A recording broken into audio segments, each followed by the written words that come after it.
വെറുതെ ഒരു അക്കൗണ്ടൻ്റ് ആയിരിക്കുന്നതിലുപരി അതിലും കുറച്ചും കൂടെ അഡ്വാൻസ്ഡ് ആയിട്ട് കുറച്ചും കൂടെ മാനേജറിയൽ പോസ്റ്റ് മീൻസ് ആ ഒരു ലെവലിലോട്ട് ചെയ്യണം എന്നുള്ളൊരാഗ്രഹം എനിക്ക് ചെറുപ്പം മുതലുണ്ടായിരുന്നു. നന്നായിട്ട് പഠിച്ച് എഫർട്ട് ഇട്ട് കഴിഞ്ഞാൽ അടുത്ത വലിയ എക്സാം എഴുതിയിട്ട് പെട്ടെന്ന് തന്നെ പാസ്സാവാൻ ചെയ്യാമെന്നുള്ളതാണ്. അപ്പോൾ അതിനുള്ളൊരു ജീവിക്കുന്ന എവിഡൻസ്. അപ്പോൾ CMA USA പഠിക്കുന്ന ഒരാൾക്ക് ഡിഗ്രി അത്രയും സിമ്പിളായിരിക്കും. വേറെ സെപ്പറേറ്റ് ആയിട്ട് ചെയ്യേണ്ട ഒരു കാര്യമല്ല. നമുക്ക് പെട്ടെന്ന് ഒരു കരിയർ എൻട്രിലോട്ട് പോവുകയും ചെയ്യാം. അത്രയും ഡ്യൂറേഷൻ നമുക്ക് കുറഞ്ഞു കിട്ടും. എൻ്റെ വീട്ടിൽ നിന്ന് വരെ ചോദിച്ചിട്ടുണ്ട് എന്നോട്, നിന്നെ കൂടെ ഇതൊക്കെ പറ്റുമോ എന്നുള്ളത്. ഫാമിലി മൊത്തം എനിക്കെതിരായിരുന്നു. അന്ന് ആ സമയം എല്ലാവരും എതിരായി നിന്നപ്പോൾ എനിക്കതൊരു വാശിയായി മാറി. അപ്പോൾ എല്ലാവരും പറയും ഫുൾ ടൈം 12 hours 14 hours ഒക്കെ പഠിക്കണം എന്നൊക്കെ പറയും. അങ്ങനെ ഞാൻ ഒരിക്കലും പറയില്ല. കാരണം അങ്ങനെ പഠിച്ചു കഴിഞ്ഞിട്ടുണ്ടെങ്കിൽ നമ്മൾ വേറെ ഏതൊരു ലോകത്തായി പോകും. പക്ഷെ ഇത് കംപ്ലീറ്റ് ചെയ്യാൻ ഇംഗ്ലീഷിൽ ഭയങ്കര കമാൻഡ് വേണോ? എന്താണ് ബേസിക് ആയിട്ടുള്ള ഇംഗ്ലീഷ് അറിഞ്ഞാൽ മതി. അതായത് ഒരു ക്വസ്റ്റ്യൻ വായിച്ചു കഴിഞ്ഞിട്ടുണ്ടെങ്കിൽ ഇത് ഇന്നതാണ് ചോദിക്കുന്നത് എന്നറിയാനുള്ള ഒരു നോളജ് ഉണ്ടായിരുന്നു. ഒന്ന് നമ്മൾ പൊട്ടിയെന്ന് വെച്ചിട്ട് ഫെയിലായി എന്ന് വെച്ചിട്ട് പിന്നെയും ഫെയിൽ ആവണം എന്നുള്ളൊരു ഇതില്ല. ഇപ്പോൾ ചിലപ്പോൾ ആദ്യത്തെ തവണ കിട്ടിയവരുണ്ടാവും, ചിലപ്പോൾ രണ്ടാമത്തെ തവണ അറ്റൻഡ് ചെയ്തിട്ട് കിട്ടിയിട്ടുണ്ടാവില്ല, മൂന്നാമത്തെ തവണയായി നമുക്ക് കിട്ടുന്നുണ്ടാവുക. അത് നമ്മൾ ട്രൈ ചെയ്യുന്നിടത്തിരിക്കും. അത് വെച്ചിട്ട് നമ്മൾ അത് ഡ്രോപ്പ് ചെയ്ത് പോയി കഴിഞ്ഞിട്ടുണ്ടെങ്കിൽ അതിൻ്റെ നഷ്ടം നമുക്ക് തന്നെ ഉണ്ടാവുള്ളൂ. കോഴ്സ് നിർത്തി പോകുന്നവരൊക്കെ ഉണ്ടാവും, ഇത് എന്നെ കൊണ്ട് പറ്റുന്ന പരിപാടിയല്ല എന്ന് പറഞ്ഞിട്ട്. അങ്ങനെ ഉള്ളവരോട് എന്താണ് പറയുള്ളത്? അങ്ങനെയുള്ളതിന് ഏറ്റവും നല്ല എക്സാമ്പിളാണ് ഞാൻ അങ്ങനെ നിർത്തി പോകുന്ന ഒരാളാണ്. ട്രിപ്പിളയുടെ യൂട്യൂബ് ചാനൽസിൽ അറൗണ്ട് 20 വീഡിയോസ് നമ്മൾ ഫാക്കൽറ്റീസുമായിട്ടുള്ള ഇൻട്രാക്ഷൻസ് പോസ്റ്റ് ചെയ്തിട്ടുണ്ട്. അതിൽ ഭൂരിഭാഗവും ഞാനായിരുന്നു ഹോസ്റ്റ് ചെയ്തിരുന്നത്. അപ്പോഴൊക്കെ എന്നേക്കാൾ പ്രായം കൊണ്ട് മൂത്ത കുറേ ആൾക്കാരെയാണ് ഇൻ്റർവ്യൂ ചെയ്യുന്നുള്ളത് കൊണ്ട് ഞാൻ കുറച്ച് ബഹുമാനത്തോടെ കരുതുന്നത്. ഞാൻ കുറച്ച് ഫ്രീ ആയിട്ടിരിക്കുകയാണ്. കാരണം എൻ്റെ കൂടെ ഉള്ളത് ഫ്രെയിം കാണുമ്പോൾ നിങ്ങൾക്ക് തോന്നും ഒരു സ്റ്റുഡൻറ്റിനെയാണ് ഇൻ്റർവ്യൂ ചെയ്യുന്നതെന്നുള്ളത്. But actually we have a faculty here. വളരെ ചെറിയ പ്രായത്തിൽ തന്നെ CMA USA കംപ്ലീറ്റ് ചെയ്ത് ടീച്ചിങ്ങിൽ കയറി കിടക്കുന്ന ജോലി ചെയ്ത് ഒരുപാട് എക്സ്പീരിയൻസ് ഷെയർ ചെയ്യാനുള്ള ഒരാളാണ് എൻ്റെ കൂടെ ഉള്ളത്. അപ്പോൾ ചെറിയ പ്രായത്തിൽ എങ്ങനെ പ്രൊഫഷണൽ ആകാം എന്നുള്ള നിങ്ങളുടെ ചോദ്യങ്ങൾക്കുള്ള ഉത്തരം ഞാൻ ഇന്നിവിടെ ചോദിച്ച് മനസ്സിലാക്കും. അപ്പോൾ നമുക്ക് വെൽക്കം ചെയ്യാം നമ്മുടെ നിഹാദ് സാറിനെ. വെൽക്കം. Thank you. നമ്മൾ CMA US എന്ന കോഴ്സ് ഒരാൾക്ക് സജസ്റ്റ് ചെയ്യുന്ന സമയത്ത് പെട്ടെന്ന് കരിയറിലേക്ക് ലാൻഡ് ചെയ്യണം, ഒരുപാട് കാലഘട്ടം എനിക്ക് പഠിക്കാനില്ല എന്ന് പറയുന്ന കുട്ടികൾക്കാണ് പ്രിഫറൻസ് കൊടുക്കാറുള്ളത്. അപ്പോൾ ചെറിയ പ്രായത്തിൽ ഏൺ ചെയ്ത് തുടങ്ങണം എന്നുള്ളതായിരിക്കും മിക്കവാറും അവരുടെ ലക്ഷ്യം, CMA USA സെർച്ച് ചെയ്ത് വരുന്ന ആൾക്കാർക്ക്. ഓക്കെ. അപ്പോൾ എനിക്ക് തോന്നുന്നു ബ്രോനെ സംബന്ധിച്ച് ഒരു 22 വയസ്സാകുമ്പോഴേക്കും CMA USAയുടെ ബോത്ത് പാർട്ട് ക്വാളിഫൈഡ് ആയി ടീച്ചിങ് എന്ന ഒരു പ്രൊഫഷനിലേക്ക് കടന്ന ആളാണ്. അപ്പം എങ്ങനെയായിരുന്നു അതിൻ്റെ ഒരു പ്ലാനിങ് എന്ന് എനിക്കറിയേണ്ടത്. അതായത് എപ്പോഴാണ് ഈ CMA USA എന്നുള്ള ഐഡിയ വരുന്നത്? ഇങ്ങനെ പെട്ടെന്ന് ജോലി കിട്ടണം എന്നുള്ളൊരു ഐഡിയ പുറത്ത് തന്നെയാണ് എടുത്തത്, അതോ ചില ആൾക്കാരെ ചിലപ്പോൾ പ്ലാനിങ് ഒന്നും ഇല്ലാതെ എങ്ങനെയെങ്കിലുമൊക്കെ നമ്മൾ ഒന്ന് പെട്ടുപോയതും പക്ഷെ പിന്നീട് നമ്മൾ ഹാപ്പി ആയിട്ടത് കംപ്ലീറ്റ് ചെയ്തായിരിക്കാം. അപ്പോൾ എങ്ങനെയായിരുന്നു CMA USAയിലേക്കുള്ള എൻട്രി? എങ്ങനെയാണത് കംപ്ലീറ്റ് ചെയ്തത്? എത്ര സമയമെടുത്തു കംപ്ലീറ്റ് ചെയ്യാൻ? നമ്മളെപ്പോഴും പറയാറുണ്ട് 1 വർഷം കൊണ്ട് കംപ്ലീറ്റ് ചെയ്യാൻ പറ്റാറുണ്ട് എന്നൊക്കെ പറയാറുണ്ട്. അങ്ങനെ പറ്റിയിട്ടുണ്ടോ എന്നൊക്കെ എനിക്ക് അറിയേണ്ടത്. ഒന്ന് സ്റ്റാർട്ട് ചെയ്യൂ. ഓക്കെ. ഫസ്റ്റ് ഓഫ് ഓൾ എനിക്ക് അക്കൗണ്ട്സിലോട്ട് ഭയങ്കര താല്പര്യം ഉണ്ടായിരുന്നു. അപ്പോൾ വെറുതെ ഒരു അക്കൗണ്ടൻ്റ് ആയിരിക്കുന്നതിലുപരി അതിലും കുറച്ചും കൂടെ അഡ്വാൻസ്ഡ് ആയിട്ട് കുറച്ചും കൂടെ മാനേജറിയൽ പോസ്റ്റ് മീൻസ് ആ ഒരു ലെവലിലോട്ട് ചെയ്യണം എന്നുള്ളൊരാഗ്രഹം എനിക്ക് ചെറുപ്പം മുതലുണ്ടായിരുന്നു. കാരണം എൻ്റെ ഫാമിലിയിൽ ഒരുപാട് ആൾക്കാർ അക്കൗണ്ട്സ് ഉണ്ട്. അപ്പോൾ അവരുടെയൊക്കെ ഞാൻ കണ്ടിട്ടാണ് ഞാൻ വരുന്നത്. അപ്പോൾ +2 ആയിരുന്ന സമയത്ത് എനിക്കിതിൻ്റെ ഒരു ഇൻട്രൊഡക്ഷൻ ജസ്റ്റ് കിട്ടി. ക്ലാസ്സിൽ വന്നിട്ട് ഒരു ടീം വന്ന് ഇൻട്രൊഡക്ഷൻ തന്നിട്ടുണ്ടായിരുന്നു. അപ്പോൾ അന്ന് ഞാൻ അന്വേഷിച്ച് +2 കഴിയുന്ന സമയത്ത് അപ്പോൾ അന്ന് ഞാൻ ഇതിനെപ്പറ്റി അന്വേഷിച്ച് ഒരു ദിവസം ക്ലാസ്സിനും പോയി. ക്ലാസ്സിന് പോയപ്പോൾ ഞാൻ വിചാരിച്ചെന്ന് വെച്ചാൽ ഓക്കെ എന്തായാലും ഡിഗ്രി വേണം. അപ്പോൾ ഡിഗ്രി ചെയ്തിട്ട് ഇത് ചെയ്യാം, എനിക്ക് രണ്ടും കൂടെ ചെയ്യാനുള്ള ഒരു കോൺഫിഡൻസ് എനിക്ക് കുറവായിരുന്നു. അപ്പോൾ ഞാൻ വിചാരിച്ചു ഡിഗ്രി ചെയ്തിട്ട് ഓക്കെ ഡിഗ്രി കുഴപ്പമില്ലാണ്ട് പാസ്സാവുകയാണെന്നുണ്ടെങ്കിൽ ഇത് ചെയ്യാം. അല്ലാന്നുണ്ടെങ്കിൽ ഇപ്പോൾ ഡിഗ്രി പോലും ചെയ്യാൻ പറ്റാത്ത ഒരാൾക്ക് എനിക്ക് അത് ചെയ്യാൻ പറ്റുന്നുള്ളൊരു കോൺഫിഡൻസ് അന്ന് എനിക്ക് ഡൗട്ട് ഉണ്ടായിരുന്നു. അപ്പോൾ ഞാൻ എന്ത് ചെയ്തു, ഡിഗ്രി ചെയ്തു. എന്നിട്ട് CMA അന്നാണ് ഞാൻ ആദ്യം ഞാൻ CMA ഇന്ത്യ ആയിരുന്നു അറിഞ്ഞിട്ടുണ്ടായിരുന്നത്. പിന്നെ ഞാൻ വിചാരിച്ചു ഓക്കെ CMA USA എന്ന് പറഞ്ഞൊരു സംഭവം ഉണ്ട്, അതിനേക്കാളും ലെങ്ത്ത് കുറവാണ്, ഡ്യൂറേഷൻ കുറവാണ്, 2 പാർട്ടുള്ളൂ പഠിക്കാൻ. അപ്പോൾ ആ രീതിയിൽ ഞാൻ എന്ത് ചെയ്തു, CMA USA ചൂസ് ചെയ്തു. എന്നിട്ട് ഒരു 1 year കോഴ്സായിരുന്നു അത്. 1 year കൊണ്ട് 2 പാർട്ടും കോഴ്സ് കംപ്ലീറ്റ് ചെയ്തു. അതായത് തൊട്ടടുത്ത വിൻഡോയിൽ തന്നെ ഞാൻ എക്സാം എഴുതി. സിംഗിൾ ആയിട്ടാണ് എഴുതിയത്, ബോത്ത് ആയിട്ടല്ല. അങ്ങനെ എഴുതി ജോലി അന്വേഷിച്ചുകൊണ്ടിരിക്കുന്ന സമയത്താണ് ടീച്ചിങ്ങിലോട്ടൊരു എൻട്രി കിട്ടിയത്. അങ്ങനെ ഞാൻ ടീച്ചിങ്ങിലോട്ട് കയറി. അപ്പോൾ കോഴ്സിന്റെ ഡ്യൂറേഷൻ എന്ന് പറയുന്നത് 1 വർഷം കൊണ്ട് നമുക്ക് അതിന്റെ പഠനം പൂർത്തിയാക്കാം.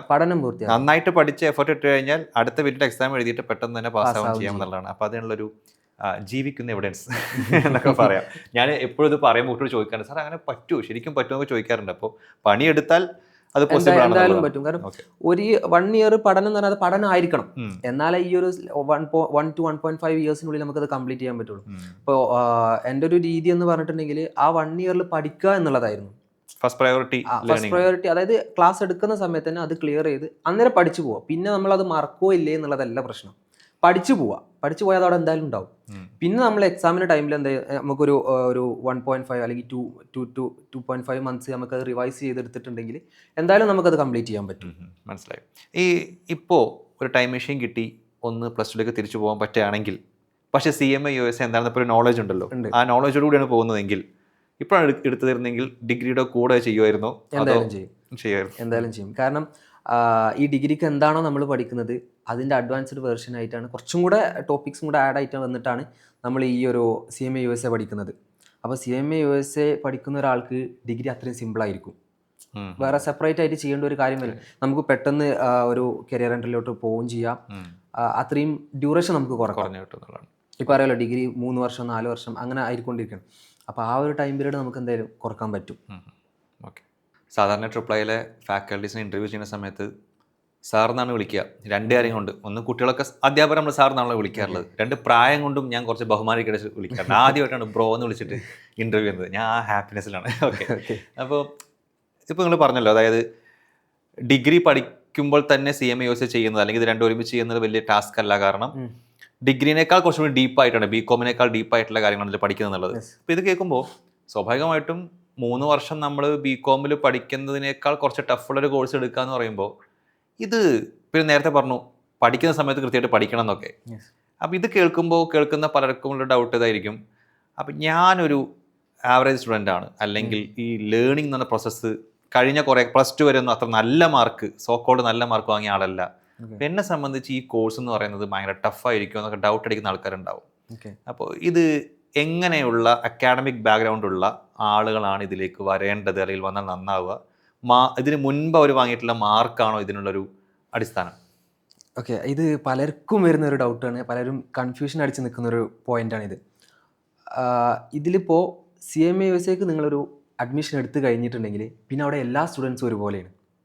ഇപ്പോൾ കൊമേഴ്സിൽ നിന്ന് വന്നവരായിക്കോട്ടെ, സയൻസിൽ നിന്ന് വന്നവരായിക്കോട്ടെ, ഹ്യൂമാനിറ്റീസിൽ നിന്ന് ഏത് സ്ട്രീമിൽ നിന്ന് വന്നവരായിക്കോട്ടെ, അവിടെ മാർക്കും പ്രശ്നമല്ല.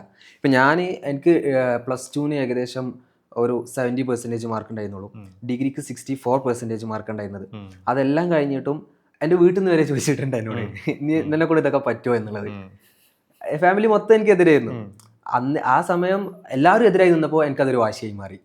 അപ്പോൾ പിന്നെ ഇതെന്തായാലും എടുത്തിട്ട് തന്നെ ഇനി ബാക്കി കാര്യമുള്ളൂ എന്നുള്ള രീതിയിൽ ഇറങ്ങി തിരിച്ചതായിരുന്നു. പക്ക ആവറേജ് സ്റ്റുഡൻറ്റ് തന്നെയാണ്. പക്ഷേ എന്താ വെച്ചാൽ നമ്മൾ ഇപ്പോൾ ഒരു CMAക്ക് എൻട്രി ചെയ്ത് കഴിഞ്ഞിട്ടുണ്ടെങ്കിൽ പിന്നെ നമ്മുടെ കൂടെ എല്ലാവരും പഠിക്കുകയാണ്. അപ്പോൾ ഓട്ടോമാറ്റിക്കലി നമ്മളും പഠിച്ചു പോകും. ഇനി ആരും പഠിക്കുന്നില്ലെങ്കിൽ നമ്മൾ ആ രീതിയിലും പോകും. മനസ്സിലായി. അപ്പോൾ സർക്കിൾ ഭയങ്കര ഇമ്പോർട്ടൻ്റ് ആണ്.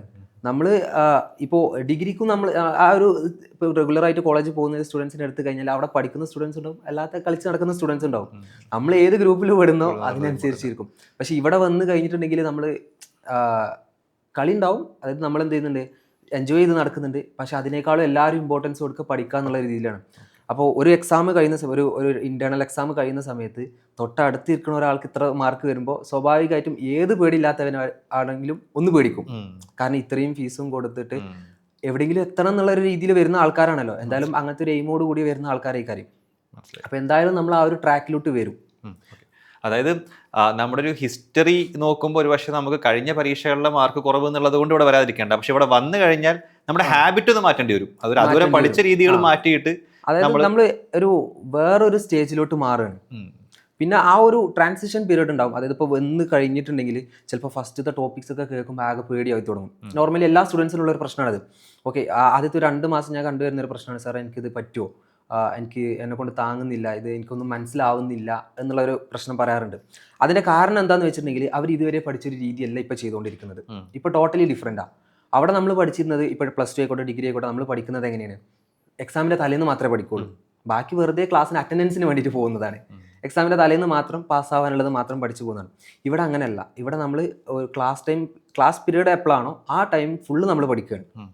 അത് കഴിഞ്ഞിട്ട് ഞാൻ എപ്പോഴും പറയുന്ന കാര്യമാണ്, പഠിത്തം വേണം, അതിൻ്റെ കൂടെ നമുക്ക് റിലാക്സേഷൻ്റെ ഒരു ടൈമും കൂടെ വേണം. അപ്പോൾ ഇപ്പോൾ എല്ലാവരും പറയും ഫുൾ ടൈം 12 ഹവേഴ്സ് 14 ഹവേഴ്സ് ഒക്കെ പഠിക്കണം എന്നൊക്കെ പറയും. അങ്ങനെ ഞാൻ ഒരിക്കലും പറയില്ല. കാരണം അങ്ങനെ പഠിച്ചു കഴിഞ്ഞിട്ടുണ്ടെങ്കിൽ നമ്മൾ വേറെ ഏതൊരു ലോകത്തായി പോകും. അപ്പോൾ നമ്മൾ ക്ലാസ്സിൽ നിന്ന് എടുക്കുമ്പോൾ അത് അവിടെ തന്നെ ക്ലിയർ ചെയ്ത് പോവുക, അത് അവിടെ നിന്ന് ക്ലിയർ ചെയ്തിട്ട് അന്ന് പോവുക എന്നുള്ളൊരു മെൻറ്റാലിറ്റിയിൽ ഇരിക്കുക. അത് ആ ഒരു ടൈം ഇപ്പോൾ 9 to 5 ആണ് ക്ലാസ് എന്നുണ്ടെങ്കിൽ ആ 9 to 5 അത് ക്ലിയർ ചെയ്യാം. എന്നിട്ട് പിന്നെ നിങ്ങൾക്ക് വേണമെന്നുണ്ടെങ്കിൽ വീട്ടിൽ പോയിട്ട് ഒരു 1 hour ഒക്കെ ഇരുന്നാൽ മതിയാവും. അതിൽ കൂടുതൽ മീൻസ് നമ്മൾ ചെയ്ത് തന്നെ റിപ്പീറ്റ് ചെയ്ത് ചെയ്യാം.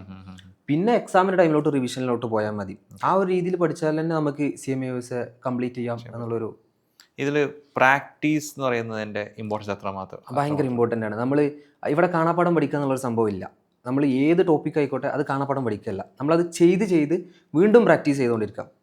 അതിലാണ് നമുക്ക് ഇതൊരു അച്ചീവ് ചെയ്യാൻ പറ്റുക എന്നുള്ളൊരു തോട്ടാണ്. ഓക്കെ, അപ്പോൾ പ്രാക്ടീസ് ആണ് ഇതിൻ്റെ ഒരു കീ ഇൻഗ്രീഡിയൻ്റ് എന്ന് പറയുന്നത്. Makes a man perfect. അതെ, practice makes a man perfect. English അത് CMA-USA പേരിൽ തന്നെ USA ഉണ്ട്. അപ്പോൾ കുറേ കുട്ടികൾ ചോദിക്കുന്ന ചോദ്യമാണ്, ഇംഗ്ലീഷിൽ ഭയങ്കരമായിട്ടുള്ള ഗ്രിപ്പ് ഉണ്ടെങ്കിലാണോ ഇത് കംപ്ലീറ്റ് ചെയ്യാൻ പറ്റുക എന്നുള്ളത്. അതൊരു ക്വസ്റ്റ്യൻ. 2, കരിയർ ഗ്രോത്തിന് ഇംഗ്ലീഷ് എത്രമാത്രം ഇമ്പോർട്ടൻ്റ് ആണെന്നുള്ളത് സെക്കൻഡ് ക്വസ്റ്റ്യൻ. പക്ഷെ ഇത് കംപ്ലീറ്റ് ചെയ്യാൻ ഇംഗ്ലീഷിൽ ഭയങ്കര കമാൻഡ് വേണോ, എന്താണ്? ഇല്ല, എനിക്ക് ഇംഗ്ലീഷ് ഞാൻ അത്ര ആയിരുന്നില്ല, ഇപ്പോഴും അല്ല. പക്ഷേ ഇംഗ്ലീഷ് അത്ര ഒരു ഇമ്പോർട്ടൻസ് അല്ല. ബേസിക് നോളജ് ഉണ്ടായാൽ മതി. കാരണം നമ്മൾ ചെറിയൊരു ഭാഗം നമ്മൾ ഇംഗ്ലീഷ് നമ്മളെ ഗ്രാമറും കാര്യങ്ങളൊക്കെ നോക്കുക, അത്ര അറിഞ്ഞാൽ മതി. അതിൽ കൂടുതലൊന്നും വേണ്ട. ഒരു സെന്റൻസ് എഴുതാൻ എന്തായാലും ഒരു ആൾക്കറിയാം. ബേസിക് ആയിട്ടുള്ള ഇംഗ്ലീഷ് അറിഞ്ഞാൽ മതി. അതായത് ഒരു ക്വസ്റ്റ്യൻ വായിച്ചു കഴിഞ്ഞിട്ടുണ്ടെങ്കിൽ ഇത് ഇന്നതാണ് ചോദിക്കുന്നത് എന്നറിയാനുള്ള ഒരു നോളജ് ഉണ്ടായിരുന്നു. ഇതൊരു പ്രൊഫഷണൽ കോഴ്സാണ്. ഇതിൽ ഒരു സാധാരണ ഒരു BCom പാസ്സാവുന്ന അത്രയും ഈസി ആയിട്ട് പാസ്സാവാൻ പറ്റില്ല എന്ന് നമ്മൾ ഓൾറെഡി പറഞ്ഞു. അപ്പം ബ്രോ ഇപ്പോൾ ഫസ്റ്റ് അറ്റംപ്റ്റിൽ Part 1 Part 2 ക്ലിയർ ചെയ്ത ആളാണ്. ചിലപ്പോൾ ഇതിന് പറ്റാത്ത ആൾക്കാരുണ്ടാവാം. നന്നായിട്ട് പഠിക്കുന്ന ആൾക്കാരനെ ചെറിയ ചില കാര്യങ്ങൾ കൊണ്ടൊക്കെ ഫസ്റ്റ് അറ്റംപ്റ്റിൽ ഇപ്പോൾ ക്ലിയർ ചെയ്യാൻ പറ്റുന്നുണ്ടാവില്ല. പല ആൾക്കാർ ആ പോയിന്റ് ഡിസപ്പോയിൻറ്റഡ് ആവും. ഇത് നമ്മൾ ട്രിപ്പിൾ കാണുന്നതാണ്. ചിലപ്പോൾ LKG മുതൽ +2 വരെയും ഡിഗ്രിക്കും ഇതുവരെ ഒരു പ്രധാന പരീക്ഷയ്ക്ക് തോൽക്കാത്ത ആൾക്കാർ ആദ്യമായിട്ടൊരു തോൽവി നേടുന്ന ചിലപ്പോൾ ഇവിടെ വരുമ്പോഴായിരിക്കും. അപ്പോൾ ഇത് ഭയങ്കരമായിട്ട് ബാധിക്കാറുണ്ട് കുട്ടികളെ. അപ്പോൾ ആ സമയത്ത് നമുക്ക് ഒരു മൈൻഡ് സെറ്റ് എന്താണെന്നുള്ളതാണ്. അപ്പം നമ്മൾ ചിന്തിക്കേണ്ടത് എന്താണെന്ന് വെച്ചിട്ടുണ്ടെങ്കിൽ അറ്റ്ലീസ്റ്റ് നമ്മൾ ട്രൈ ചെയ്തിട്ടുണ്ട്. പിന്നെ ഇതുവരെ നമ്മൾ പഠിച്ച ആ ഒരു സംഭവം അല്ല ഇപ്പോൾ ചെയ്തുകൊണ്ടിരിക്കുന്നത്. ഇപ്പോൾ കുറച്ചും കൂടെ അഡ്വാൻസ്ഡ് ആയിട്ടുള്ള കുറച്ചും കൂടെ ഡീപ്പായിട്ടുള്ള കാര്യങ്ങൾ നമ്മൾ പഠിച്ചുകൊണ്ടിരിക്കുന്നത്. അപ്പോൾ ചിലപ്പോൾ പെട്ടെന്ന് അച്ചീവ് ചെയ്തോണമെന്നുണ്ടാവില്ല. തോൽക്കുക എന്നുള്ളത് അതൊരു പ്രശ്നമേ അല്ല. കാരണം ചിലപ്പോൾ നമ്മൾ 5 മാർക്കല്ല, നമ്മളൊരു അവിടെ 10 മാർക്കിൻ്റെ മൾട്ടിപ്പിൾസ് വരുന്നത്. അപ്പോൾ ചിലപ്പോൾ 10 മാർക്കിന് ചിലപ്പോൾ 20 മാർക്കിനൊക്കെ ആയിരിക്കും തോൽക്കുന്നുണ്ടാവുക. അതൊരു വിഷയമല്ല. പക്ഷേ ആ ഒരു തോൽവിയിൽ നമ്മളവിടെ നിന്ന് കഴിഞ്ഞിട്ടുണ്ടെങ്കിൽ അതവിടെ പോയി, പിന്നെ നമ്മളെ കൈക്കൊന്നും പോയി.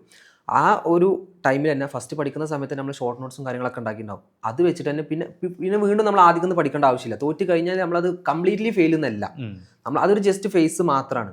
അത് വീണ്ടും റീട്രൈ ചെയ്തിട്ടുണ്ടെങ്കിൽ നമുക്ക് എന്തായാലും അച്ചീവബിൾ ആയിട്ടുള്ളതാണ്. നമ്മുടെ അടുത്ത് എഫേർട്ട് ഒന്നും വേസ്റ്റ് ആയിട്ടില്ല. അവിടെ നമ്മൾ ഉണ്ടാക്കി വെച്ചിട്ടുള്ള പ്രിപ്പറേഷന്റെ സമയത്തുള്ള കാര്യങ്ങളൊക്കെ സ്റ്റഡി മെറ്റീരിയൽസ് ഒക്കെ അവിടെ ഉണ്ട് എന്നുള്ളതൊരു അഡ്വാൻറ്റേജ് ആണ്. കാരണം നമ്മൾ ആദ്യം പഠിക്കുന്ന സമയത്ത് ഒരു ഷോർട്ട് നോട്ട്സ് കൂടെ പ്രിപ്പയർ ചെയ്യാം. അത് നമ്മൾ തന്നെ സ്വയം പ്രിപ്പയർ ചെയ്യണം. നമുക്ക് എന്താണോ മനസ്സിലാവുന്നത്, ഇപ്പോൾ ഫാക്കൽറ്റീസ് പറഞ്ഞു തരുന്നില്ല, മെന്റേഴ്സ് പറഞ്ഞു തരുന്നില്ല, നമുക്ക് എന്താണോ മനസ്സിലായിട്ടുള്ളത്, നമുക്ക് എന്താണോ കിട്ടിയിട്ടുള്ളത്, അത് വെച്ചിട്ട് ഒരു ഷോർട്ട് നോട്ട്സ് ഉണ്ടാക്കാം. പിന്നീട് നമുക്ക് ഇനിയിപ്പോൾ ഇൻ കേസ് ഫെയിൽ ആവുകയാണെന്നുണ്ടെങ്കിലും ആ ഷോർട്ട് നോട്ട്സ് മാത്രം നമുക്ക് ഉപയോഗിച്ചാൽ മതിയോ, അത് വെച്ചിട്ട് വീണ്ടും ട്രൈ ചെയ്യുക എന്നുള്ളതാണ്. അങ്ങനെ ട്രൈ ചെയ്താൽ എന്തായാലും പാസ്സാവും, അത് ഉറപ്പാണ്. കാരണം ഒന്ന് നമ്മൾ പൊട്ടിയെന്ന് വെച്ചിട്ട് ഫെയിലായി എന്ന് വെച്ചിട്ട് പിന്നെയും ഫെയിൽ ആവണം എന്നുള്ളൊരു ഇതില്ല. ഇപ്പോൾ ചിലപ്പോൾ ആദ്യത്തെ തവണ കിട്ടിയവരുണ്ടാവും, ചിലപ്പോൾ രണ്ടാമത്തെ തവണ അറ്റൻഡ് ചെയ്തിട്ട് കിട്ടിയിട്ടുണ്ടാവില്ല, മൂന്നാമത്തെ തവണ കാര്യം നമ്മൾ കിട്ടുന്നുണ്ടാവുക. അത് നമ്മൾ ട്രൈ ചെയ്യുന്നിടത്തിരിക്കും. അത് വെച്ചിട്ട് നമ്മൾ അത് ഡ്രോപ്പ് ചെയ്ത് പോയി കഴിഞ്ഞിട്ടുണ്ടെങ്കിൽ അതിൻ്റെ നഷ്ടം നമുക്ക് തന്നെ ഉണ്ടാവുള്ളൂ. കാരണം നമുക്ക് കരിയറിൽ അത് ഭയങ്കര ഒരു അഡ്വാൻറ്റേജ് ആയിരിക്കും ആ CMA-USA എന്നുള്ളത്. ഇപ്പോൾ നമ്മൾ എക്സാം എഴുതിയിട്ട് പാസ്സായില്ലെങ്കിൽ കുട്ടികൾക്ക് ഡിസപ്പോയിൻമെൻറ്റിനെ കുറിച്ചാണ് പറഞ്ഞത്. നേരത്തെ നിങ്ങൾ സൂചിപ്പിച്ചു, അതായത് ജോയിൻ ചെയ്യുന്ന സമയത്ത് ആദ്യത്തെ ഒരു 1 or 2 months ഇതിലേക്കൊന്ന് ജെല്ലപ്പോൾ ഉള്ള സമയത്തിൽ ഭയങ്കര കൺഫ്യൂസ്ഡ് ആയിട്ടുള്ള കുട്ടികൾ ഉണ്ടാവാറുണ്ടെന്നുള്ളത്. ഇത് കാരണം ചിലപ്പോൾ ഈ കോഴ്സ് നിർത്തി പോകുന്നവരൊക്കെ ഉണ്ടാവും, ഇത് എന്നെ കൊണ്ട് പറ്റുന്ന പരിപാടിയല്ല എന്ന് പറഞ്ഞിട്ട്. അങ്ങനെ ഉള്ളവരോട് എന്താണ് പറയുള്ളത്? അങ്ങനെയുള്ളതിന് ഏറ്റവും നല്ല എക്സാമ്പിളാണ് ഞാൻ. ഞാൻ അങ്ങനെ നിർത്തി പോകുന്ന ഒരാളാണ്. അന്ന് ഞാൻ എൻ്റെ ഫ്രണ്ട്സിനോട് ഞാൻ പറഞ്ഞു, എടാ എനിക്കിത് പറ്റുന്നില്ല, കാരണം കോർപ്പറേറ്റ് ഫൈനാൻസ് ആണ്, എനിക്ക് താങ്ങുന്നില്ല, ഭയങ്കര ടെൻഷൻ, ഭയങ്കര പ്രഷർ ആവുകയാണ്. പക്ഷേ അതും ഞാൻ മനസ്സിലാക്കിയത്, എന്നോട് പറഞ്ഞത്, ഇത്രയും നമ്മൾ പഠിച്ചു, ഇനിയിപ്പോൾ ഈ ഒരു സ്റ്റേജിൽ വെച്ച് നമ്മൾ നിർത്തി കഴിഞ്ഞിട്ടുണ്ടെങ്കിൽ അത് ഇത്രയും ഫണ്ട് വേസ്റ്റ് ആവുകയാണ്, എൻ്റെ ടൈം വേസ്റ്റ് ആവുകയാണ് എന്നുള്ള രീതിയിലൊക്കെ പറഞ്ഞു. അപ്പോൾ അതൊരു സ്റ്റാർട്ടിങ് സ്റ്റേജ് ആയിരുന്നു. അന്ന് ഞാൻ മനസ്സിലാക്കിയ കാര്യം എന്താണെന്ന് വെച്ചിട്ടുണ്ടെങ്കിൽ, ഞാൻ ഇതുവരെ പഠിച്ച ആ ഒരു മെത്തേഡല്ല ഇനി പഠിക്കാൻ പോകുന്നത്. അപ്പോൾ എനിക്കുണ്ടാവുന്ന ഒരു ആ ഒരു ട്രാൻസിഷൻ്റെ ബുദ്ധിമുട്ടുകൾ, മടി, ഇതെല്ലാം അവിടെ മെയിൻ കാരണമായിട്ട് വരുന്നത്. പഠിക്കാൻ നമ്മൾ എന്തായാലും പഠിക്കും, കാരണം നമുക്ക് ആ ഒരു ട്രാൻസിഷൻ, ആ നമ്മളെ മുന്നത്തെ സ്റ്റേജിൽ നിന്ന് ഈ ഒരു ലെവലിലോട്ട് എത്തുന്ന ആ ഒരു ബുദ്ധിമുട്ടാണ് നമ്മൾ ഡ്രോപ്പ് ഔട്ട് ചെയ്യാൻ വേണ്ടിയിട്ട് നമ്മൾ തിങ്ക് ചെയ്യിപ്പിക്കുന്നത്. കാരണം നമ്മളെ കൊണ്ട് പറ്റില്ല, കാരണം നമ്മൾ ആ രീതിയിൽ നമ്മൾ ഇതുവരെ പഠിച്ചിട്ടില്ല. ഇനി പുതിയൊരു രീതിയിൽ നമ്മൾ പഠിക്കാൻ പോവാണ്. അതിൻ്റെ ഒരു ബുദ്ധിമുട്ടുകൊണ്ടാണ് നമുക്കത് തോന്നുന്നത്. അത് ഇപ്പോൾ നമ്മൾ ആ ഒരു 2 മാസം കഴിഞ്ഞ് കഴിഞ്ഞിട്ടുണ്ടെങ്കിൽ നമുക്ക് തന്നെ മനസ്സിലാവും നമ്മൾ വന്നപ്പോഴുള്ള ഞാനല്ല ഇപ്പോൾ ഉള്ള ഞാൻ എന്നുള്ളത്. കാരണം അന്ന് ചിലപ്പോൾ എനിക്കൊരു ക്വസ്റ്റ്യൻ ചെയ്യണമെന്നുണ്ടെങ്കിൽ ചിലപ്പോൾ 1 മണിക്കൂർ അല്ലെങ്കിൽ അരമണിക്കൂറൊക്കെ ഇരുന്നാലും ഒരു ക്വസ്റ്റ്യൻ വായിച്ച്, അത്രയും വലിയ ക്വസ്റ്റ്യനൊക്കെ വായിച്ച് മനസ്സിലാക്കാൻ പറ്റുള്ളൂ. ഇന്ന് ആ ഒരു ക്വസ്റ്റ്യൻ ചിലപ്പോൾ എനിക്ക് എന്ത് ചെയ്യാൻ പറ്റും, 5 മിനിറ്റ് കൊണ്ടോ 10 മിനിറ്റ് കൊണ്ടൊക്കെ ചെയ്യാൻ പറ്റും. അത്രയും വലിയ ക്വസ്റ്റ്യൻസ് നമുക്ക് തന്നെ മനസ്സിലാവും. കാരണം നമ്മളിപ്പോൾ ഒരു ഹോക്ക് പോലത്തെ ഒരു മെറ്റീരിയലൊക്കെ യൂസ് ചെയ്യുന്നുണ്ടെങ്കിൽ ഒരു ക്വസ്റ്റ്യൻ നമ്മളെടുത്ത ടൈമൊക്കെ കാണിക്കും. അപ്പോൾ ആ ടൈം നമ്മൾ നോക്കിക്കഴിഞ്ഞാൽ തന്നെ നമുക്ക് മനസ്സിലാവും നമ്മൾ കുറേ അഡ്വാൻസ്ഡ് ആയിട്ടുണ്ട് എന്നുള്ളത്. കാരണം ഫസ്റ്റിൽ അത്രയും ടൈം എടുത്ത ഒരു ക്വസ്റ്റ്യൻ ഇപ്പം ഞാൻ അത്ര കുറഞ്ഞ ടൈം കൊണ്ട് നമ്മൾ തീർക്കുമ്പോൾ നമുക്ക് തന്നെ അത് മനസ്സിലാവും. ഇനിയിപ്പോൾ ഇത് കാണുന്ന +2 പഠിച്ച് ഇത് കഴിഞ്ഞിട്ട് CMA USA ചെയ്യാൻ ആഗ്രഹിക്കുന്ന ഒരു ആൾക്ക് വേണ്ടിയിട്ട് ഇവർ ഈ കോഴ്സ് എടുത്തു കഴിഞ്ഞാൽ ബേസിക്കലി എന്തൊക്കെയാണ് പഠിക്കുന്നത്? എനിക്കിങ്ങനെ ഭയങ്കര സബ്ജക്റ്റുകളുടെ പേര് അങ്ങനെയല്ല ഞാൻ പറയുന്നത്, ജനറലി അവർക്ക് മനസ്സിലാവുന്ന രീതിയിൽ സിമ്പിളായിട്ട് പറഞ്ഞാൽ എന്താണ് ഇവിടെ പഠിക്കാനുള്ളത്. ഇതിപ്പോൾ ഒരു BCom പോകുമ്പോൾ നമ്മൾ ലാംഗ്വേജ് അടക്കം കുറേ വിഷയങ്ങൾ പഠിക്കുന്നുണ്ട്. ഇവിടെ കുറച്ചുകൂടി കോൺസെൻട്രേറ്റഡ് ആണ്. അപ്പോൾ എന്താണ് ശരിക്കും ഇതിന് അകത്തുള്ളത്? ഓക്കെ, ഇവിടെ നമ്മൾ മെയിനായിട്ട് പഠിക്കുന്നത് ഒരു ഫൈനാൻഷ്യൽ സ്റ്റേറ്റ്മെൻറ്റ് കിട്ടിക്കഴിഞ്ഞിട്ടുണ്ടെങ്കിൽ അതെങ്ങനെ നമ്മൾ അനലൈസ് ചെയ്യും, അതെങ്ങനെ ഇൻ്റർപ്രറ്റ് ചെയ്യാം. ഇപ്പോൾ ജസ്റ്റ് നമ്മളൊരു ഫൈനാൻഷ്യൽ സ്റ്റേറ്റ്മെൻറ്റ് നോക്കി കഴിഞ്ഞാൽ അതിൽ കുറേ ഫിഗേഴ്സ് മാത്രമേ ഉണ്ടാവുള്ളൂ. അത് നോക്കി കഴിഞ്ഞിട്ടുണ്ടെങ്കിൽ ആർക്കും ഒന്നും മനസ്സിലാവില്ല. കമ്പനീൻ്റെ അസറ്റ്സ് എത്ര, ലയബിലിറ്റീസ് എത്ര എന്നുള്ളത് മനസ്സിലാവും. പക്ഷേ കമ്പനീൻ്റെ പൊസിഷൻ എന്താ, കമ്പനി ഇപ്പോൾ ഏത് ലെവലിലാണ് പോയിക്കൊണ്ടിരിക്കുന്നത് അറിയുന്നുണ്ടെങ്കിൽ അത് അനലൈസ് ചെയ്യണം. അങ്ങനത്തെ കാര്യങ്ങൾ. അതുപോലെ തന്നെ ഒരു കമ്പനിയിൽ നമ്മൾ ഫണ്ട് റൈസ് ചെയ്യുമ്പോൾ, അതായത് കമ്പനി ക്യാപിറ്റൽ റൈസ് ചെയ്യുമ്പോൾ ഏതൊക്കെ രീതിയിൽ നമുക്ക് ഫണ്ട് കൊണ്ടുവരാൻ പറ്റും, അതിനെങ്ങനെയൊക്കെ കോസ്റ്റ് നമുക്ക് റെഡ്യൂസ് ചെയ്യാൻ പറ്റും. അതുപോലെ തന്നെ നമ്മൾ US GAAP പ്രകാരം എങ്ങനെയാണ് നമ്മൾ റിപ്പോർട്ടിംഗ് നടത്തേണ്ടത്, ഒരു കമ്പനീൻ്റെ കോസ്റ്റ് എങ്ങനെയൊക്കെ നമുക്ക് കുറക്കാൻ പറ്റും, എവിടെയൊക്കെ കൺസ്ട്രെയിൻസ് ഉണ്ട്, അതിനെന്തൊക്കെ സൊല്യൂഷൻസ്, എങ്ങനെയൊക്കെ മാനേജ് ചെയ്യണം. അതുപോലെ തന്നെ ഓരോ നമ്മൾ ബഡ്ജറ്റ് ചെയ്ത കാര്യങ്ങളുണ്ടാവും. ഇപ്പോൾ നമ്മൾ എല്ലാ വർഷത്തോടും നമ്മളൊരു ബഡ്ജറ്റ് പ്രിപ്പയർ ചെയ്യും. ആ ബഡ്ജറ്റ് ചെയ്തതും നമ്മളിപ്പോൾ നിലവിൽ നടന്നുകൊണ്ടിരിക്കുന്നതും തമ്മിലുള്ള ഡിഫറൻസും കാര്യങ്ങളും, ഇതൊക്കെയാണ് നമ്മൾ മെയിനായിട്ട് പഠിക്കുന്നത്. പിന്നെ കുറച്ച് തിയറി പോർഷൻസ് വരുന്നുണ്ട്, അത് ടെക്നോളജി പരമായിട്ടുള്ള കാര്യങ്ങൾ, ഇപ്പോൾ നിലവിൽ AI അങ്ങനത്തെ സംഭവങ്ങളൊക്കെ. പിന്നെ നമ്മൾ ഒരു മെമ്പർ ആയിരിക്കെ നമ്മൾ പാലിക്കേണ്ട കുറേ എത്തിക്സും കാര്യങ്ങളൊക്കെ ഉണ്ട്. ഇതൊക്കെയാണ് മെയിനായിട്ട് നമുക്ക് സിലബസിൽ വരുന്നത്. ഓക്കെ, അപ്പോൾ ഇത് കേൾക്കുമ്പോൾ തന്നെ അറിയുന്നുണ്ട് ഒരു കമ്പനിയെ സംബന്ധിച്ച് സർട്ടിഫൈഡ് മാനേജ്മെൻറ്റ് അക്കൗണ്ടൻ്റെ റോൾ എത്രമാത്രം വലുതാണെന്നുള്ളത്. വളരെ ഇമ്പോർട്ടൻ്റ് ആണ്. കാരണം അവിടെ ഒരു ഇൻവെൻട്രി മാനേജ് ചെയ്യണമെന്നുണ്ടെങ്കിൽ അക്കൗണ്ട്സ്, ഇപ്പോൾ ഒരു അക്കൗണ്ടൻറ്റിൻ്റെ ജോലി എന്ന് പറഞ്ഞാൽ നോർമലി അത് റെക്കോർഡിങ് ആൻഡ് ബുക്ക് കീപ്പിംഗ് എന്നുള്ള രീതിയിലാണ്. പക്ഷേ അതിലുപരി CMA എന്ന് വരുമ്പോൾ അതിൻ്റെ അനാലിസിസ്, ഇൻ്റർപ്രിട്ടേഷൻസ്, റിപ്പോർട്ടിങ്, ഇങ്ങനത്തെ കാര്യങ്ങളോട് അവിടെ വരും. അപ്പോൾ മാനേജേഴ്സിന് ആവശ്യമായി, മാനേജേഴ്സിന് നമ്മളിപ്പോൾ കൊണ്ടുപോയിട്ട് നമ്മൾ സോഫ്റ്റ്വെയർ കൊടുത്തിട്ടുണ്ടെങ്കിൽ അവിടെ മാനേജേഴ്സിന് അത് കാര്യമില്ല. മാനേജേഴ്സിന് റിപ്പോർട്ടാണ് ആവശ്യം. ആ റിപ്പോർട്ട് ഉണ്ടാക്കുന്നത് നമ്മളായിരിക്കും. ഓക്കെ, ആൻഡ് മുന്നോട്ട് പോകുന്തോറും കരിയർ ഗ്രോത്ത് കുറച്ചുകൂടി സ്പീഡപ്പ് ആയിരിക്കും. സാധാരണ ഒരു BCom കഴിഞ്ഞ അക്കൗണ്ടന്റിനേക്കാൾ ഹ്യൂജ് ആയിട്ടുള്ള ഡിഫറൻസ് അവിടെ ഉണ്ടാവുന്നതാണ്. നമുക്ക് GCCയിലൊക്കെ ഭയങ്കര എക്സ്പോഷർ കിട്ടുന്നുണ്ട്. ഇപ്പോൾ ഞാൻ അവിടെ വർക്ക് ചെയ്തിട്ടുള്ള ഒരാളാണ്. അപ്പോൾ ഞാൻ ആദ്യം നോർമലി അക്കൗണ്ടൻ്റ് ആയിട്ടാണ് പോയിട്ടുള്ളത്. പിന്നെ അവിടുന്ന് നമ്മൾ ജസ്റ്റ് നോക്കുമല്ലോ എങ്ങനെയൊക്കെയാണ് ജോലിൻ്റെ മാർക്കറ്റ്, ജോബ് മാർക്കറ്റ് എങ്ങനെയൊക്കെ നോക്കിയ സമയത്ത് തന്നെ ഈ ഒരു CMA USA എന്നുള്ളൊരു ടാഗ് ഉള്ളതുകൊണ്ടുകൂടി ഞാനിപ്പോൾ അവിടെ ഞാൻ എന്താണോ സ്റ്റാർട്ടിങ്ങിൽ ഏൺ ചെയ്തിരുന്നത് അതിനെ 3 times ആയിരുന്നു എനിക്ക് ജോബ് ഓഫർ കിട്ടിയിട്ടുണ്ടായിരുന്നത്. ഓക്കെ, അപ്പോൾ ഹ്യൂജ് ഡിഫറൻസ്, നല്ല ഡിഫറൻസ് വരുന്നുണ്ട്. ഓക്കെ, ഇത് പറയുമ്പോൾ തന്നെ ഇന്ത്യയിലേക്ക് വരുന്ന സമയത്ത് CMA USA കഴിഞ്ഞ ഒരാൾ ഇന്ത്യയിൽ നിന്ന് കഴിഞ്ഞാൽ എത്രമാത്രം കരിയർ ഓപ്പർച്യൂണിറ്റി ഉണ്ട്? ഒബ്വിയസ്ലി പുറത്തു പോയാൽ കൂടും, പക്ഷേ ഇന്ത്യക്കകത്ത് അതിൻ്റെ ഒരു സാധ്യത എങ്ങനെയാണ്? ഇന്ത്യക്കകത്ത് മെയിനായിട്ട് MNCയിലാണ് നമുക്ക് എക്സ്പോഷർ വരുന്നത്. മൾട്ടിനാഷണൽ കമ്പനീസ് MNC ആണ് കൂടുതലായിട്ട് നമ്മൾ ഹയർ ചെയ്യുന്നത്. ഇപ്പോൾ ഡെലോയിറ്റ്, EY, KPMG അവിടെയൊക്കെ വർക്ക് ചെയ്യുന്ന സ്റ്റുഡൻസ് ഉണ്ട് നമുക്ക്.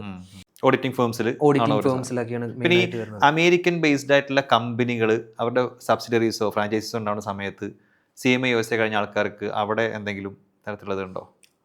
ഇപ്പോൾ CMA USA നമ്മൾ JD-യിൽ തന്നെ പറയുന്നുണ്ട്, നമ്മൾ റിക്വയർമെൻറ്റിൽ തന്നെ പറയുന്നുണ്ട് CMA USA കംപ്ലീറ്റ് ആയിരിക്കണം എന്നുള്ള രീതിയിൽ തന്നെ അവർ അങ്ങനത്തെ ആ രീതിയിലുള്ള കാറ്റഗറി ആൾക്കാരെ തന്നെ എടുക്കുന്നുണ്ടെന്നുള്ളതാണ്. ഓക്കെ, ഇതിൽ CMA USA കഴിഞ്ഞ് അല്ലെങ്കിൽ ചെയ്തുകൊണ്ടിരിക്കുന്ന സമയത്ത് അധ്യാപകനായിട്ട് കയറുന്നു.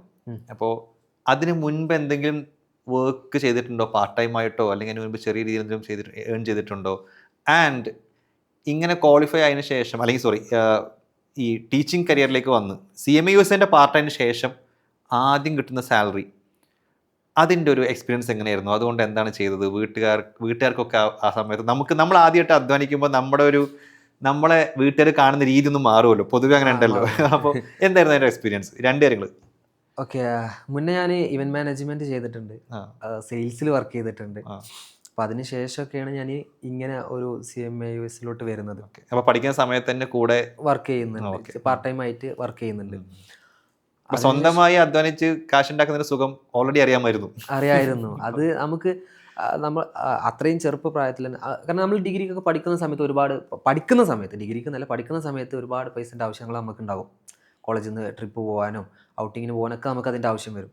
അപ്പോൾ ഒരു ലെവൽ എത്തിക്കഴിഞ്ഞാൽ നമുക്ക് വീട്ടിൽ ചോദിക്കുന്നതിന് ഒരു ബുദ്ധിമുട്ടുണ്ടാകും. അതിൽ നിന്നൊക്കെ ഒരു ഫ്രീഡം ഉണ്ടായിരുന്നു, കാരണം നമുക്ക് സ്വന്തമായിട്ട് നമ്മൾ ഏണിങ്സ് ഉണ്ട് ഒക്കെ ഉണ്ടായിരുന്നു. പിന്നെ CMA കഴിഞ്ഞ് ജോലിക്ക് കയറിയതിന് ശേഷം സ്റ്റാർട്ടിങ് സാലറി തന്നെ കുറച്ച് നോർമലി കിട്ടുന്നതിനേക്കാളും, അതായത് മാർക്കറ്റിൽ ഇപ്പോൾ ഒരു അക്കൗണ്ടൻ്റ് ആയിട്ട് കയറുമ്പോൾ കിട്ടുന്നതിനേക്കാളും കൂടുതലുണ്ടായിരുന്നു. അപ്പം അങ്ങനെ ആയതുകൊണ്ട് തന്നെ വീട്ടുകാരും ഭയങ്കര ഹാപ്പിയായി. ഇതിലെ പാർട്ട് 1 പാർട്ട് 2 2 എക്സാമേ ഉള്ളൂ എന്ന് കേൾക്കുമ്പോൾ കുട്ടികൾക്ക് ആഹാ കൊള്ളാം.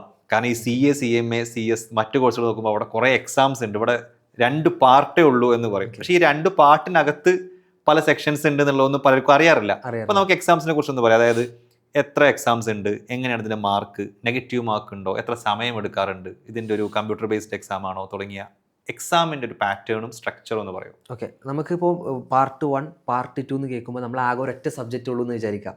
പക്ഷേ ഈച്ച് പാർട്ടിലും നമുക്ക് 6 സെക്ഷൻസ് വരുന്നുണ്ട്. 6 ഏരിയാസ് ആണ്, ഓരോ ബിസിനസ്സിൻ്റെ ഓരോ ഏരിയാസ് ആണ് ഈ 6 എണ്ണം. അങ്ങനെ മൊത്തം 12 ഏരിയയാണ് നമുക്ക് പഠിക്കാനുള്ളത്. അങ്ങനെയാണ് 2 പാർട്ടായിട്ട് വരുന്നത്. ഓരോ പാർട്ടിനും നമുക്ക് 4 മണിക്കൂറിൻ്റെ എക്സാമാണ് ഉണ്ടാവുക. 3 മണിക്കൂർ MCQ ഉണ്ടാവും, അതൊരു 100 MCQ ഉണ്ടാവും. മൾട്ടിപ്പിൾ ചോയ്സ് ക്വസ്റ്റ്യൻസ് ഉണ്ടാവും. അത് കഴിഞ്ഞിട്ട് നമുക്ക് എന്താ essay ക്വസ്റ്റ്യൻസ് എന്നുള്ള ടാഗിലായിരുന്നു ഇതുവരെ ഉണ്ടായിരുന്നത്. ഇനിയിപ്പോൾ അടുത്ത ഒരു I think September October window മുതലാണ് തോന്നുന്നു അത് കേസ് സ്റ്റഡി എന്നുള്ള രീതിയിലോട്ട് മാറുന്നുണ്ട്. അതിനി അത് വന്നു കഴിഞ്ഞാൽ നമുക്ക് അതിന്റെ കാര്യങ്ങൾ എങ്ങനെയാണ് നമ്മൾ ഡിസ്ക്രൈബ് ചെയ്ത് എഴുതേണ്ട ആൻസേഴ്സ് ആണ്. അതെ, ടൈപ്പ് ചെയ്ത് കമ്പ്യൂട്ടർ ബേസ്ഡ് ആണല്ലേ? ഫുള്ളി കമ്പ്യൂട്ടർ ബേസ്ഡ് ആണ്. അപ്പോൾ കമ്പ്യൂട്ടർ ബേസ്ഡ് എന്ന് പറയുമ്പോൾ തന്നെ നമ്മൾ ആദ്യം മുതൽ നമ്മൾ ടെക്സ്റ്റ് ബുക്ക് നോട്ട്ബുക്ക് എന്നുള്ള രീതിയിലല്ല പോകേണ്ടത്. പഠിക്കുമ്പോഴേ നമ്മൾ ആ കമ്പ്യൂട്ടർ ബേസ്ഡ് ആയിട്ട് പഠിക്കണം. MCQ പ്രാക്ടീസ് ചെയ്യുന്ന സമയത്താണെങ്കിലും പഠിക്കുന്ന സമയത്താണെങ്കിലും അങ്ങനെ തന്നെ പോകണം. അപ്പോൾ ആദ്യത്തെ ഒരു 100 MCQ അതിൽ ഒരു ഇത്ര ക്വാളിഫൈ ചെയ്ത് കഴിഞ്ഞിട്ടുണ്ടെങ്കിൽ essay വിൻഡോ ഓപ്പൺ ആകും. അപ്പോൾ അവിടെ പാളിയാൽ essay വിൻഡോ ഓപ്പൺ ആവില്ല. അതിന് പല ക്രൈറ്റീരിയാസ് ഉണ്ട്. അത് ഒരു കേൾക്കുന്നത് ഇങ്ങനെയാണ്, ഒരു 50% ഓക്കെ ആൻസർ ഓക്കെ ആണെന്നുണ്ടെങ്കിൽ essay വിൻഡോ ഓപ്പൺ ആവും എന്നുള്ള രീതിയിലാണ്. അതല്ലാന്നുണ്ടെങ്കിൽ അവിടെ തന്നെ മനസ്സിലായി എന്നുള്ള രീതിയിലാണ്. പിന്നെ എല്ലാവരും ചോദിക്കുന്ന ഒരു ക്വസ്റ്റ്യൻ ആണ് മൈനസ് ഉണ്ടോ എന്നുള്ളത്, അതായത് നെഗറ്റീവ് മാർക്ക് ഉണ്ടോ എന്നുള്ളത്. അതില്ല ഇവിടെ നെഗറ്റീവ് മാർക്ക് എന്ന് പറഞ്ഞ സംഭവമില്ല. നമ്മൾ എന്താണോ എഴുതിയിട്ടുള്ളത് അതും അങ്ങനെ പോകും. നെഗറ്റീവ് മാർക്ക് ഒരിക്കലും ഇല്ല. ഓക്കെ, അതിൻ്റെ ഒരു മിനിമം എത്ര മാർക്ക് കിട്ടിയാലാണ് നമ്മൾ ക്വാളിഫൈ ആവുക? നമുക്ക് ടോട്ടൽ മാർക്ക് വരുന്നത് 500 ആണ്. അതിൽ 360 എന്തായാലും ഓക്കെ ഉണ്ടാവണം. 500-ൽ 360. 72% കിട്ടേണ്ടതാണ്. ഈ കേസ് സ്റ്റഡി അല്ലെങ്കിൽ ഇപ്പോൾ essay ആണ് ഇനി കേസ് സ്റ്റഡി ആവാൻ പോകുന്നത്. അതൊന്ന് സിമ്പിളായിട്ട് പറഞ്ഞുതരാൻ പറ്റുന്നതാണെങ്കിൽ ഒന്ന് പറയുന്നത് എന്താണ് ശരിക്കും കേസ് സ്റ്റഡി കൊണ്ട് ഉദ്ദേശിക്കുന്നത്? ഇപ്പോൾ ഇതുവരെയുള്ള essay വിൻഡോ എന്ന് പറയുമ്പോൾ നമ്മൾ പണ്ട് ഇംഗ്ലീഷിൽ നമുക്കൊരു ക്വസ്റ്റ്യൻ ഉണ്ടായിരുന്നു. രണ്ടാമത്തെ ക്വസ്റ്റ്യൻ ആയിട്ട് ആദ്യം ഒരു പാരഗ്രാഫ് വരും, എന്നിട്ട് അതിൽ നിന്ന് കുറച്ച് ക്വസ്റ്റ്യൻസ് ഉണ്ടാകും. ആ രീതിയിലാണ് നമ്മൾ essay ക്വസ്റ്റ്യൻസ് വരാം. ആ രീതിയിൽ എന്ന് പറയുമ്പോൾ അന്ന് നമുക്ക് ആൻസർ അതിലുണ്ടാവും. ഇന്ന് ക്വസ്റ്റ്യൻ ചെയ്യാനുള്ള ഡാറ്റ മാത്രമേ ഉണ്ടാവുള്ളൂ, ആൻസർ നമ്മളായിട്ട് ചെയ്യണം. essay വിൻഡോ ഒക്കെ ആയിട്ട് നമ്മൾ സെപ്പറേറ്റ് പഠിക്കേണ്ട ആവശ്യമില്ല. നമ്മൾ MCQ ആയിട്ട് പ്രാക്ടീസ് ചെയ്താൽ മതി. അങ്ങനത്തെ ആൾക്കാർക്ക് തന്നെ ഈ essay ചെയ്യാൻ പറ്റും. അതായത് ഇപ്പോൾ MCQ എന്ന് പറഞ്ഞാൽ ഒരു ക്വസ്റ്റ്യനുള്ള ഒരു ക്വസ്റ്റ്യൻ മാത്രമേ ഇതിലുണ്ടാവുള്ളൂ. ഇത് പല ക്വസ്റ്റ്യൻ ആയിട്ട് ഒരു സിനാരിയോ പോലെ തന്നിട്ട് ആ സിനാരിയോ വായിച്ചിട്ട് അതിൽ നിന്ന് ക്വസ്റ്റ്യൻസ്, എന്നിട്ട് അത് നമ്മളെ നോളജ് വെച്ചിട്ട് നമ്മൾ ചെയ്യുക എന്നുള്ളതാണ്. ഈ ടീച്ചിങ്ങിലേക്ക് വരുന്ന ആളുകൾ, അതായത് പ്രത്യേകിച്ച് ഈ പ്രൊഫഷണൽ കോഴ്സ് കഴിഞ്ഞിട്ട് നല്ല ജോലി അപ്പുറത്ത് ഉണ്ടാകുമ്പോഴും ടീച്ചിങ്ങിലേക്ക് വരുന്നത് ഒന്ന് ഇതുകൊണ്ടുള്ള പാഷൻ കൊണ്ടായിരിക്കും, ടീച്ചിങ് ഇഷ്ടപ്പെടുന്നതുകൊണ്ടാണ്.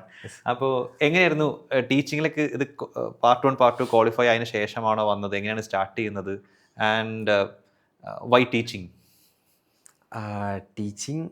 ടീച്ചിങ് എന്ന് ചോദിക്കുമ്പോൾ അതൊരു പാഷൻ ആയതുകൊണ്ട് തന്നെയാണ് ടീച്ചിങ്. പിന്നെ കുറച്ചും കൂടെ നമുക്ക് ഫ്രീ ആയിട്ട് വർക്ക് ചെയ്യാം, ഒരുപാട് ഇൻട്രാക്ഷൻസ്, നമുക്ക് കുറേ ആൾക്കാരെ പരിചയപ്പെടാം, അങ്ങനത്തെ കുറേ നമുക്ക് കുറച്ചും കൂടെ ഫ്രീ ആയിട്ട് വർക്ക് ചെയ്യാം എന്നുള്ള ഒരു ഇതുകൊണ്ട് തന്നെയാണ്. എപ്പോഴാണ് സ്റ്റാർട്ട് ചെയ്തത് ടീച്ചിങ് കരിയർ? ടീച്ചിങ് ഞാൻ രണ്ടാമത്തെ എക്സാം പാർട്ട് 2 എക്സാം എഴുതിയിട്ട് റിസൾട്ടിന് വെയിറ്റ് ചെയ്തുകൊണ്ടിരിക്കുന്ന സമയത്താണ് എനിക്ക് ഒരു എൻട്രി കിട്ടുന്നത്. അങ്ങനെ ടീച്ചിങ്ങിലോട്ട് കയറിയതിന് ശേഷമാണ് ശരിക്ക് റിസൾട്ട് വന്ന് ക്വാളിഫൈ ആവുന്നത്. ഓക്കെ, മനസ്സിലായി. നമ്മുടെ ട്രിപ്പിൾ ഐയുടെ ഫാക്കൽറ്റി പൂൾ എടുക്കുന്ന സമയത്തും ഭയങ്കര സീനിയർ ആയിട്ടുള്ള ഫാക്കൽറ്റി മുതൽ ഇപ്പോൾ കഴിഞ്ഞിറങ്ങിയ നിങ്ങളെപ്പോലുള്ള ആൾക്കാരും ഉണ്ട്. എനിക്ക് തോന്നുന്നു അത് നമ്മുടെ ഒരു വലിയ അസറ്റാണ്. പക്ഷെ അതേ സമയം തന്നെ ഇതിലുള്ള എല്ലാ ഫാക്കൽറ്റീസും കുട്ടികളെ അറിഞ്ഞു പഠിപ്പിക്കുന്നവരാണ് എന്നുള്ളതാണ് നമ്മുടെ അഡ്വാൻറ്റേജ്. നമ്മൾ അതേ ജനറേഷൻ ആകുമ്പോൾ അവർക്ക് എന്താ വേണ്ടത് നമുക്ക് കറക്റ്റായിട്ട് അറിയാം. അതെ. അപ്പം നമ്മളും ആ ഒരു സ്റ്റേജ് കഴിഞ്ഞ് ഇറങ്ങിയിട്ടുള്ളൂ. അപ്പം നമുക്കറിയാം എങ്ങനെയൊക്കെ കിട്ടിയാലാണ് നമുക്കത് ബെനിഫിറ്റ് ആവുക എന്നുള്ളത് കറക്റ്റ് ഒരു ഐഡിയ. എനിക്ക് തോന്നുന്നു 2 തരത്തിൽ വർക്ക് ഉണ്ടാവല്ലോ. ഒന്ന്, ഇവരുടെ മൈൻഡ് സെറ്റ് നമുക്കറിയും. ഇപ്പം നമ്മളൊരു കാര്യം തമാശ പറയുമ്പോൾ ഇത് വർക്കാവോ ഇല്ലേ എന്നുള്ളത് ജനറേഷൻ ഗ്യാപ്പ് ഭയങ്കരമാണല്ലോ. അതൊന്ന്. 2, എക്സാമ്പിളൊക്കെ പറയുമ്പോൾ ചിലപ്പോൾ ഇവർക്ക് റിലേറ്റബിൾ ആയിട്ടുള്ള കാര്യങ്ങൾ നമുക്ക് ഈസി ആയിട്ട് കിട്ടുന്നുണ്ടാവും എന്നുള്ളതാണ്. ഇപ്പം നമ്മളൊക്കെ സെഷൻ എടുക്കാൻ പോയിട്ട് 10-20 കൊല്ലം മുമ്പ് നമ്മൾ കണ്ട സിനിമയെ കുറിച്ചൊക്കെ റെഫറൻസ് പറയുമ്പോൾ കുട്ടികൾ ഇങ്ങനെ ഇരിക്കാറുണ്ട്, ഏത് സിനിമ നമ്മളിത് കണ്ടിട്ടില്ല എന്നുള്ളത്. അപ്പോൾ ആ ഒരു പ്രശ്നം നിങ്ങൾക്ക് വരില്ല. ഓക്കെ.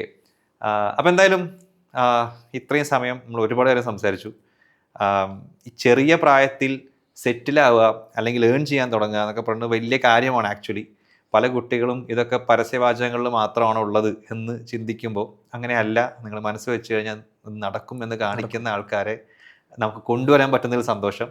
അപ്പോൾ ഇത് കാണുന്ന ആളുകളോട് പറയാനുള്ളത്, നിങ്ങളും ഹാർഡ് വർക്ക് ചെയ്യുകയാണെങ്കിൽ ഡെഫിനറ്റ്ലി നിങ്ങൾക്കും ഈ പൊസിഷനിൽ എത്താൻ പറ്റും എന്നുള്ളതാണ്. അപ്പോൾ thank you very much for being here. നമുക്ക് അടുത്ത വീഡിയോയിൽ വീണ്ടും കാണാം.